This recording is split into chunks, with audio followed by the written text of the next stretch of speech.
Hi, this is Lucia with The Art of Love.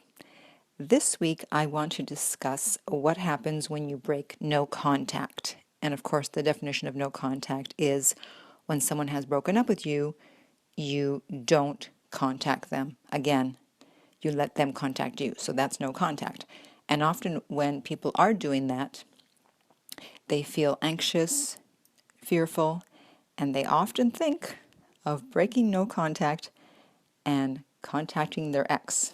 So I want to show you what happens when you do break no contact, because it's not pretty.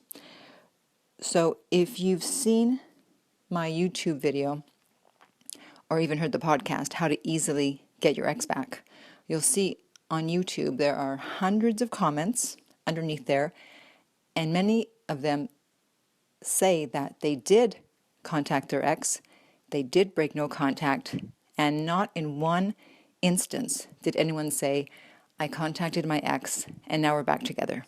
No one ever said that from all the comments that have been posted so far. However, there are a few comments from people who said that they did not contact their ex and their ex contacted them and now they're back together. So that's reason number one why you should not contact your ex. Number two is, even with my coaching clients, I see that. Because when they do break no contact, even though I've told them not to do it, they still do it. They let fear and anxiety get the best of them. And they think, well, if I can just talk to them, it'll all work out. Or if I can just talk to them, I'll feel better. And they may feel better for a day, maybe even a week. Their ex may stay in contact with them for a short time, but then it usually goes downhill again. And so at no time during my coaching has someone broken no contact and contacted their ex and they got back together. So again, more evidence that there's no point in contacting your ex. And then I actually have a personal story of someone that I was dating a few years ago, and I was basically forced to break up with him because he canceled 3 dates in a row in a space of about 2 weeks. And so by the time he canceled the third date, I was done. And I basically ghosted him. I didn't even let him know it was over. So he started calling the next day. Oh, I'm sorry, I couldn't come last night, blah, blah, blah. But I was done. And he continued to call for several months, leaving messages, emails, whatever, and I did not contact him.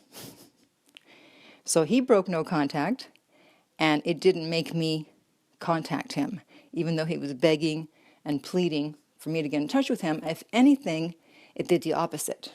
If anything, it boosted my ego, the fact that he missed me so much, and also I was actually gaining pleasure in his pain, and this is not uncommon.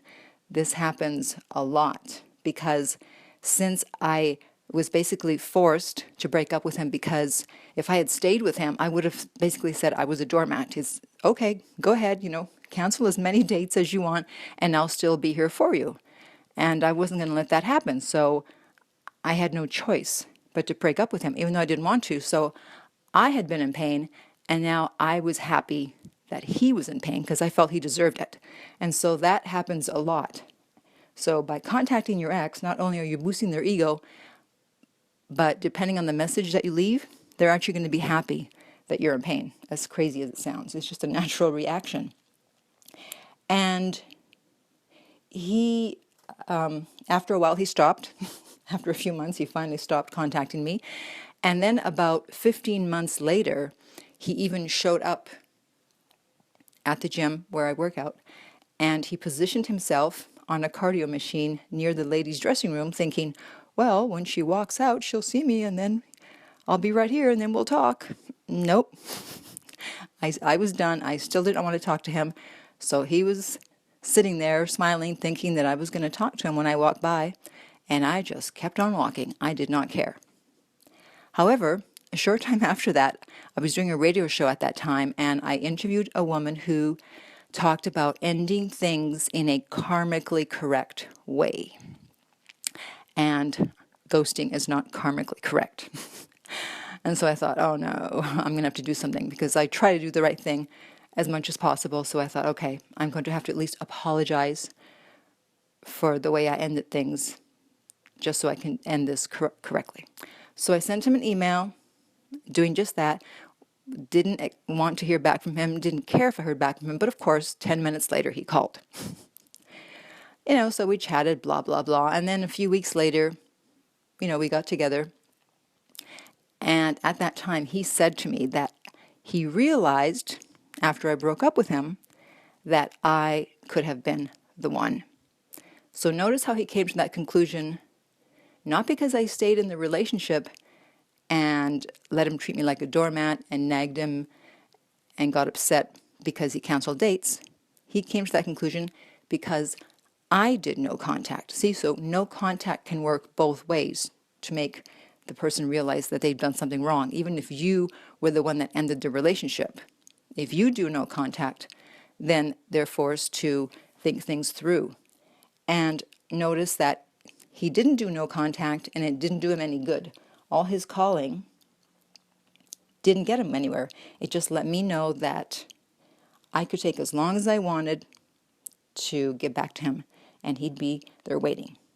So, I hope I convinced you that it's rarely, if ever, a good idea to break no contact. And so, if you're thinking of breaking no contact, listen to this instead of contacting your ex. So if you have any comments or questions, or you're interested in private coaching, you can contact me at my website, theartoflove.net. If you're listening to this on iTunes, I would really appreciate if you would rate and review the podcast. If you're listening to this on YouTube, please subscribe. And finally, remember that love inspires, empowers, uplifts, and enlightens.